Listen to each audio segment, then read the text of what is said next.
Java e Pashkëve ka sjell një fluks të shtuar vizitorësh në objektet fetare dhe turistike në vend. Një ndër destinacionet më të frekuentuara mbetet manastiri i Ardenicës, i vendosur në kodrat piktoreske të Myzeqes pranë gjurmëve të lashta të rrugës Egnatia. Vi nga Britania e Madhe, kjo është hera ime e parë në Shqipëri. Ka qenë kënaqësi ky udhëtim, është vërtet shumë bukur këtu. Kjo është hera ime e parë në Shqipëri.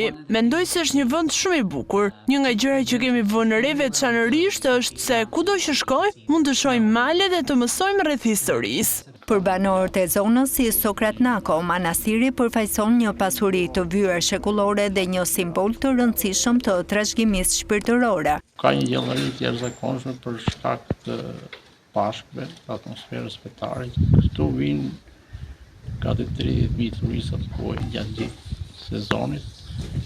I njohur për vlerat historike dhe fetare, manastiri përfshin kishën e Shën Triadës, ku sipas traditës është kurorzuar martesa e heroit kombëtar Gjergj Kastrioti Skënderbeu.